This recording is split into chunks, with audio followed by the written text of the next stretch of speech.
দরুদ পড়ছি, সালাম পড়ছি সেই মহান মানবতার মুক্তির দূত সাইয়্যিদুল কাওনাইন বিশ্ব নবী জনাবে রাসূলুল্লাহ সাল্লাল্লাহু আলাইহি ওয়াসাল্লামের প্রতি, যিনি ছিলেন এই উম্মতের একান্ত শিক্ষক। তিনি নিজেই বলেছেন, আনা বুইস্তু মুআল্লিমান, আল্লাহ তাআলা আমাকে পৃথিবীতে শিক্ষক হিসেবে প্রেরণ করেছেন। সুবহানাল্লাহ। তাহলে পৃথিবীর সব থেকে বড় শিক্ষক হলেন আমার রাসূল মুহাম্মদুর রাসূলুল্লাহ সাল্লাল্লাহু আলাইহি ওয়াসাল্লাম। সম্মানিত হাজরিন, আমি আপনাদের সামনে সূরাতুল আন-নাহলের 125 নম্বর আয়াত তেলাওয়াত করেছি বিফাদলিল্লাহি তাআলা।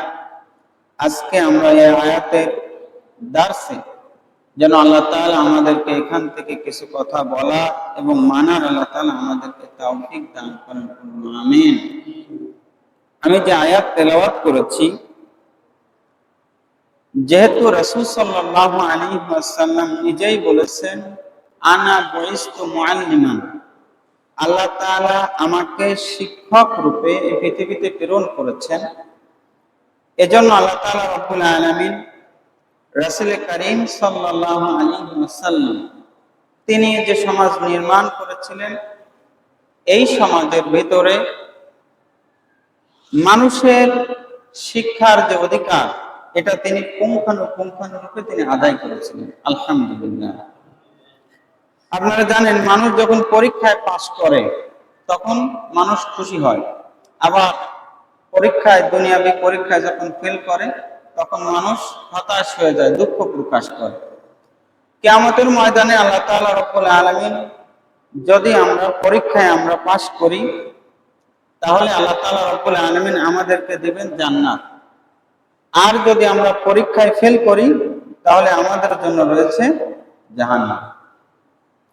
রাসূল করিম সাল্লাল্লাহু আলাইহি ওয়াসাল্লাম তার সময়ে তিনি যে শিক্ষা ব্যবস্থা মানুষের জন্য, সাধারণ মানুষের জন্য প্রচলন করেছিলেন, এটাই আমরা আজকে আলোচনা করব ইনশাআল্লাহ। রাসূল করিম সাল্লাল্লাহু আলাইহি ওয়াসাল্লামকে আল্লাহ তাআলা রব্বুল আলামিন ডাক দিয়েছেন। ডাক দেওয়ার পরে আল্লাহ তাআলা রব্বুল আলামিন বলছেন, উদউ ইলা সাবিলি রাব্বিকা বিল হিকমা ওয়াল মাউইজাতিল হাসানা।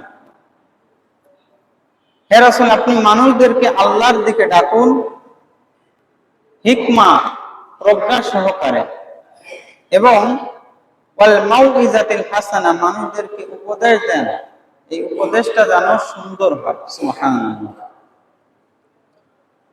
রাসূল করিমকে আল্লাহ তাআলা রব্বুল আলামিন শেখাচ্ছেন মানুষদেরকে কিভাবে আপনি ডাক দিবেন। তাফসীরে তাবারি, তাফহিমুল কোরআন, তাফসীর ইবনে কাসির সহ অনেকগুলো তাফসীর গ্রন্থ প্রণেতা এই আয়াতের ব্যাখ্যা করেছেন। বিশেষ করে তাফসীরে কুরতুবিতে ইমাম কুরতুবী রাহিমাহুল্লাহ বলেছেন যে আল্লাহ তাআলা রব্বুল আলামিন আমার রাসূলকে এই আয়াতের ভিতরে আল্লাহ তাআলা শিক্ষা দিচ্ছেন যে মানুষদেরকে শিক্ষা দেওয়ার জন্য উদ্বুদ্ধ করতে হবে, তাদেরকে তথ্য প্রযুক্তি এবং তাদেরকে যে জ্ঞানের গভীরতা, এটা শিক্ষা দিতে হবে। সুবহানাল্লাহ। কুরআনুল কারীমের ভিতরে আল্লাহ তাআলা রব্বুল আলামিন প্রথম যে সূরা নাযিল করেছেন আল্লাহ তাআলা, সেই সূরার প্রথম আয়াতই হল ইকরা বিসমি রাব্বিকাল্লাযী খলাক। আল্লাহ বলছেন যে পড়ো তোমার প্রভুর নামে, যিনি তোমাদেরকে সৃষ্টি করেছেন। এই যে পড়া, ইসলামকে জানতে হলে পড়তে হবে, এবং পড়ার গুরুত্ব কতটুকু রাসূল সাল্লাল্লাহু আলাইহি ওয়াসাল্লাম দিয়েছেন, এটাই আজকের মূল আলোচনার বিষয়। দুনিয়াবি অনেক কাজে আমরা পড়াশোনা করি, আমরা আমাদের সন্তানদেরকে পড়াই, কিন্তু রাসূল করিম সাল্লাল্লাহু আলাইহি ওয়াসাল্লামের সাহাবীরা তারা যে পড়েছেন, দুনিয়া এবং আখিরাত কেন্দ্রিক দুইটাই ছিল তাদের পড়া। পৃথিবীর ইতিহাসের সবথেকে বড় ডাক্তার ছিলেন, যাকে মুসলিম না গোটা ইউরোপ সহ মধ্যপ্রাচ্য বিশ্বের সব মানুষ মানে, সেটা হলো ইবনে সিনা। মুসলমান যে পরিমাণ তারা তাদের জ্ঞান এবং বিজ্ঞানকে কাজে লাগিয়ে মুসলমানরা তাদের দৈনন্দিন জীবনে তারা কাজে লাগিয়েছে, এটা অনন্য, ইতিহাসে অনন্য হয়ে আছে। আলহামদুলিল্লাহ। আমরা সকলে একটু জিকির করি লা ইলাহা ইল্লাল্লাহ। ইহুদিরা হিব্রু ভাষা জানতো এবং এই হিব্রু ভাষায় রাসূল সাল্লাল্লাহু আলাইহি ওয়াসাল্লামের সাথে চিঠি আদান প্রদান করত, সই স্বাক্ষর করত। আল্লাহ রাসূল সাল্লাল্লাহু আলাইহি ওয়াসাল্লাম ইহুদিদেরকে বিশ্বাস করতেন না। তিনি যায়েদ ইবনে সাবিতকে বললেন যে তোমার হিব্রু ভাষা শিখতে হবে, এটা আমি নির্দেশ দিলাম। রাসূল সাল্লাল্লাহু আলাইহি ওয়াসাল্লামের এই আদেশে তার মেধা এতটা প্রখর ছিল, মাত্র 15 দিনে তিনি হিব্রু ভাষা আয়ত্ত করেছিলেন। সুবহানাল্লাহ। সাবির রাদিয়াল্লাহু তাআলা আনহুকে মিশরের কপ্টিক ভাষা শেখানো হয়েছে। তার মানে বোঝা যায় যে আল্লাহ রাসূল সাল্লাল্লাহু আলাইহি ওয়াসাল্লাম শিক্ষাকে সবথেকে বেশি গুরুত্ব দিয়েছেন। কারণ কি? কারণ হলো একটা জাতির উন্নতি নির্ভর করে তার শিক্ষা প্রগতি, এটার উপর একটা জাতির উন্নতি নির্ভর করে। শুধুমাত্র শিক্ষার দ্বারাই একটা জাতি উন্নতি করতে পারে না। এই শিক্ষার সাথে তার সাথে থাকা লাগে নৈতিকতা, মনুষ্যত্ববোধ। বিগত 15 বছরে যে সমস্ত এমপি মন্ত্রী এখন জেলখানায় আছে, এরা কি কম শিক্ষিত ছিল? কথা বলেন না কেন? এই যে আমাদের আইসিটি মন্ত্রী পলক, এখন সে জেলখানায় পৌঁছতেছে, এ কি কম শিক্ষিত ছিল? কম শিক্ষিত ছিল না। ঢাকা থেকে অক্সফোর্ড থেকে তারা বিভিন্ন ক্যাটাগরি ডিগ্রি নিয়ে তারা বাংলাদেশের নেতৃত্ব দিয়েছে, কিন্তু মনুষ্যত্ববোধ না থাকার কারণে, নৈতিকতা না থাকার কারণে এই সমস্ত ব্যক্তির পদস্খলন ঘটেছে, যার জন্য ছোট্ট ছোট্ট বাচ্চাদেরকে তারা গুলির নির্দেশ দিয়েছে, তাদের বুকের ভিতরে মায়া হয় নাই। অথচ দেখেন আব্দুল কাদের জিলানী রাহিমাহুল্লাহ, তিনি বাগদাদে যাচ্ছিলেন, ছোট্ট মানুষ, বাগদাদে যাচ্ছিলেন পড়ালেখা করার জন্য।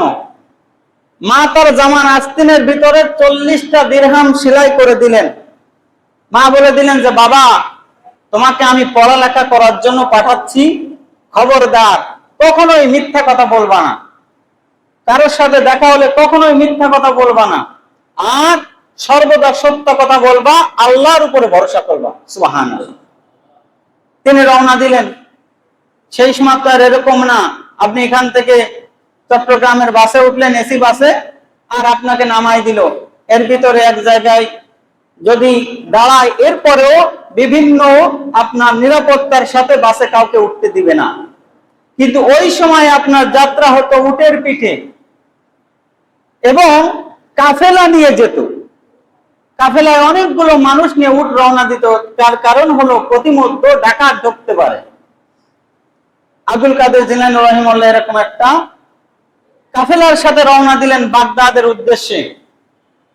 তার জামার ভিতরে কত দিরহাম? 40 দিরহাম সেলাই করা। প্রতিমধ্যে ডাকাত ধরেছে। ডাকাত সবাইকে জিজ্ঞেস করছে, এই তোমার কাছে কি আছে? সে কেউ কেউ বলছে যে আমার কাছে কিছু নাই। ডাকাত দল খোঁজ করে দেখে যে তার কাছে স্বর্ণ মুদ্রা আছে। তাকে গ্রেফতারও করতেছে, আবার তার কাছ থেকে সবকিছু নিয়ে নিচ্ছে। যখন ছোট্ট আব্দুল কাদের জিলানী রাহিমাহুল্লাহর কাছে এসেছে, আসার পরে বলছে যে তোমার কাছে কি আছে? বলছে যে আমার মা এই জামার আস্তিনের ভিতরে 40 দিরহাম সেলাই করে দিয়েছে আমার পড়ালেখার জন্য। আমার মা বলেছে যে মিথ্যা কথা বলবো না, আমার এই জামার আস্তিনের ভিতরে 40 দিরহাম আছে। ডাকাত দলের সর্দার অবাক হয়ে গিয়েছে, কি ব্যাপার? এতগুলো মানুষের ভিতরে একজন ব্যক্তিও কেউ বললো না যে আমার কাছে সম্পদ আছে। অথচ এই ছোট্ট বালক আমাদের অন্তরে দুয়ার খুলে দিয়েছে। ছোট্ট মানুষ আমাদেরকে ভয় পেয়ে বলতে পারতো যে আমার কাছে কিছু নাই, আমরা তাকে চেকও করতাম না। অথচ তার জামার আস্তিনের ভিতরে 40 দিরহাম স্বর্ণ মুদ্রা সে আমাদেরকে প্রকাশ করে দিয়েছে। ডাকাত দলের সর্দার অবাক হয়ে গিয়েছে। আল্লাহ তাআলা তাকে এই কথার মাধ্যমে হেদায়েত দিয়েছেন, পুরো কাফেলা সহ সে মুসলিম ধর্ম গ্রহণ করে, সে ইসলাম ধর্ম গ্রহণ করে মুসলমান হয়ে গিয়েছে। আপনি বলবেন যে এটার সাথে আমাদের কি সম্পর্ক? আমাদের অনেকগুলি পয়েন্ট এখান থেকে নেওয়ার আছে। 1 নম্বর হলো আমরা আমাদের সন্তানদেরকে যে শিক্ষা দিচ্ছি এই শিক্ষাগুলি আখিরাত কেন্দ্রিক হচ্ছে না। আমাদের সন্তানদেরকে আখিরাত কেন্দ্রিক হচ্ছে না। আমাদের টেন্ডেন্সি একটাই, আমার সন্তান পাস করবে, চাকরি করবে, আর আমার রুটি রুজির ব্যবস্থা করবে। এই সন্তান সে দুর্নীতি করলো কি করলো না, এই সন্তান দুর্নীতিগ্রস্ত হবে কি হবে না, এটা শেখার জন্য মনুষ্যত্ববোধ আমরা সেইভাবে তাদেরকে শিক্ষা দিতে পারতেছি না। আমাদের বাংলাদেশে গতকালকে রেজাল্ট দিয়েছে, অনেক ছাত্র ফেল করেছে, অনেক ছাত্র আত্মহত্যা করতেছে শুধুমাত্র ফেল করার কারণে। বাড়ি গিয়ে কি বলবে? অথচ একটা মানুষের তার জীবন নির্ভর করে সে ব্যক্তি কতটুকু এই পৃথিবীতে বাঁচার জন্য সে চেষ্টা করলো। আত্মহত্যা কোনো অবস্থাতেই ইসলাম সাপোর্ট করে। পৃথিবীতে অনেক মানুষ আছে যাদের কোনো ডিগ্রি নাই, লেখাপড়া নাই, এরপরেও বাংলাদেশের প্রথম শ্রেণীর বিসিএস দিয়ে যে বেতন পায় এর থেকে 10 গুণ বেতন পায়, তাদের কোনো লেখাপড়া নাই। এরকম লোক পৃথিবীতে বহুত আছে। নিউজিল্যান্ডে চাকরি করে বাংলাদেশের প্রবাসীরা 7-8 লাখ টাকা বেতন পায়, অথচ ব কলম কোনো লেখাপড়া জানে না। শুধুমাত্র তার মেধার জোরে কাজ শিখেছে, মেধার জোরে সেখানে থেকে বিভিন্ন উপায়ে কাজ শিখে এখন সে স্কিল হয়ে গিয়েছে। এখন তার বেতন 7-8 লাখ টাকা, যেটা বাংলাদেশের অনেক বিসিএস ক্যাডারের স্বপ্ন হতে পারে না। এজন্য আমরা আমাদের সন্তানদেরকে এই নৈতিকতা, মনুষ্যত্ববোধটা যদি শিখাইতে পারি, সে যদি প্লাস পায়, এরপরে সে যদি আরো উন্নত ডিগ্রি নেয়, এই ব্যক্তি নিজের সমাজের জন্য যেমন কাজে লাগবে, ঠিক তেমনি ভাবে পরিবার, সমাজ, রাষ্ট্রের জন্য পুঙ্খানুপুঙ্খানুভাবে এই ব্যক্তি পরিপূর্ণভাবে কাজে লাগবে। আব্দুল কাদের জিলানী রাহিমাহুল্লাহর কাছ থেকে এইখান থেকে শিক্ষা গ্রহণ হলো যে বাচ্চাদেরকে বকাঝকা না দিয়ে তাদেরকে সঠিক গাইডলাইনে উঠাই দেওয়া। আর যারা ফেল করতেছে, আমি জানতাম এবার যে বাংলাদেশের ইতিহাসে এবার সব থেকে বেশি ফেল করতে পারে। তার কারণ হলো যে 15 বছরে আমাদেরকে শেখানো হয়েছে যে আমরা মধ্যম আয়ের দেশ, আমরা উন্নত হয়ে গিয়েছি, আমাদের শিক্ষার আর এত। এটাকে বহির্বিশ্বে দেখাতে গিয়ে ছাত্রদেরকে গণহারে পাস করানো হয়েছে। আমাকে একজন সকালে বলতেছিল যে আমি ভেবেছিলাম যে লিখলেই পাস। আমার আগের ব্যাচের একজন স্টুডেন্ট বলছে যে তুই লিখে আসবি, কি লিখবি এটা জানি না। তো এবার যে 6 লক্ষ স্টুডেন্ট ফেল করেছে, 6 লক্ষ, আপনি চিন্তা করতে পারেন 136টা স্কুলের 136টা স্কুলের সব স্কুলের ছাত্র, এই 136টা স্কুলের ছাত্ররা যত আছে সব ফেল করেছে। 136টা স্কুলের, বাংলাদেশে তো অনেক স্কুল, তাহলে 136টা স্কুলের শিক্ষক নাই, এদের বেতন ভাতা সরকার থেকে দেওয়া হয় না, এই বেতন ভাতাগুলো যায় তো আমাদের পকেট থেকে, ঠিক কিনা বলেন? তাহলে এই শিক্ষকগুলি দায়িত্ব পালন করে কোন ভাবে? এই 15 বছরে অনেক শিক্ষক নিয়োগ দেওয়া হয়েছে যাদের কোনো যোগ্যতা নেই। এটা আমার কথা না, প্রথম আলোর কথা। শুধুমাত্র অমুকের ভাই, তমুকের নেতা, এই উদ্দেশ্য করে এতগুলি শিক্ষক নিয়োগ দেওয়া হয়েছে যাদের কোনো যোগ্যতা নেই। শুধু শিক্ষক না, প্রত্যেকটা বিশ্ববিদ্যালয় বলেন, রাষ্ট্রীয় ভবন বলেন, সব জায়গায় এমন এমন মানুষদেরকে নিয়োগ দেওয়া হয়েছে যাদের কোনো যোগ্যতা নাই। এই জন্য আল্লাহ তাআলা রব্বুল আলামিন আমার রাসূল সাল্লাল্লাহু আলাইহি ওয়াসাল্লামকে যে সমাজ ব্যবস্থা বিনির্মাণ করে দিলেন সেটা ছিল শিক্ষা কেন্দ্রিক। আপনারা জানেন বদর যুদ্ধ যখন হয়ে গেল, বদর যুদ্ধ হয়ে যাওয়ার পরে কাফেররা যখন বন্দী হলো, ওই সময় মক্কায় মাত্র 17 জন মানুষ লেখাপড়া জানতো। যে সমস্ত মানুষগুলি বন্দী হলো, যারা লেখাপড়া জানে, তাদেরকে যারা লেখাপড়া জানে না, এই 2 শ্রেণীর ক্যাটাগরি রাসূল সাল্লাল্লাহু আলাইহি ওয়াসাল্লাম আলাদা করে দিলেন এবং বললেন যারা লেখাপড়া জানে তাদেরকে বললেন যে তোমরা এই শর্তে মুক্তি পাবা যে তোমরা যদি আমার মুসলিম সন্তানদেরকে তোমরা যদি শিক্ষা গ্রহণ করাইতে পারো। সুবহানাল্লাহ। এবং এদেরকে নির্দেশ দিলেন, দেখেন শিক্ষকের মর্যাদা দিয়েছেন বিশ্বনবী জনাবে রাসূলুল্লাহ সাল্লাল্লাহু আলাইহি ওয়াসাল্লাম, এবং এদেরকে নির্দেশ দিলেন যার যার কাছে বন্দী থাকবে এদেরকে নির্দেশ দিয়ে দিলেন যে তোমরা এই বন্দীদেরকে যা খাবা তোমরা এই বন্দীদেরকেও তাই খাওয়াবা। সাহাবারা বলেন যে আমরা জবের রুটি খেতাম আর উত্তম খেজুরগুলি আমরা এই মানুষগুলিকে খাওয়াইতাম, যে মানুষগুলি আমাদের সন্তানদেরকে পড়ালেখা করায়। এজন্য উদউ ইলা সাবিলি রাব্বিকা বিল হিকমা ওয়াল মাউইজাতিল হাসানা। আপনি বলবেন যে আমাদের সমাজের এত দুরবস্থা কি জন্য? আমাদের দুরবস্থা হলো আমাদের সমাজে শিক্ষা আছে কিন্তু সুশিক্ষাটা আমাদের কাছ থেকে উঠে গিয়েছে। এখন দেখবেন যে একজন মুরব্বী হেঁটে যাচ্ছে, ছোট্ট বাচ্চা 12 বছর 13 বছর রাস্তায় দাঁড়িয়ে সিগারেট টানছে, এরকম লোক আছে না?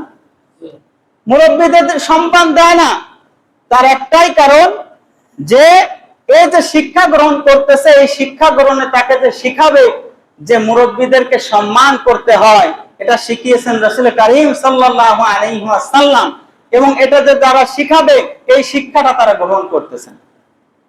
এই জন্য যদি আপনার সন্তানদেরকে আপনি পরিপূর্ণ মানুষ বানাইতে চান, তাহলে আল কোরআনের কাছে আসা ছাড়া আর কোনো বিপরীত ওয়ে নাই। আল্লাহ আমাদেরকে বুঝার তৌফিক দান করুন। এবং আমাদের সমাজের মধ্যে যদি আমরা আমাদের সন্তানদেরকে সুশিক্ষা গ্রহণ করাতে চাই, তাহলে তাদেরকে দুনিয়াবি পড়ার পাশাপাশি আখিরাতকেও শিখাইতে হবে। না হলে সে যদি আখিরাত না শিখে, তাহলে এই ব্যক্তি দুনিয়া শিখে এর পরবর্তীতে চাকরি বাকরি পাওয়ার পরে মা বাপকে দেখবে না, সমাজের একজন দরিদ্র মানুষকে দেখবে না, বেনালার সাথে খারাপ ব্যবহার করবে, এরপরে মানুষের সাথে রূঢ় আচরণ করবে। শিক্ষা আছে, শুধুমাত্র সুশিক্ষার অভাব। আল্লাহ আমাদেরকে বুঝার তৌফিক দান করুন। আল্লাহ যেন আমাদেরকে, আমাদের সন্তানদেরকে উদউ ইলা সাবিলি রাব্বিকা বিল হিকমাতি ওয়াল মাউইজাতিল হাসানা, আল্লাহ তাআলা আমাদের সকল সন্তানদেরকে আল্লাহ তাআলা শিক্ষা দেওয়ার ব্যবস্থা আল্লাহ তাআলা করে দেন। ওয়া মা তাওফিক ইল্লা বিল্লাহ। সকলে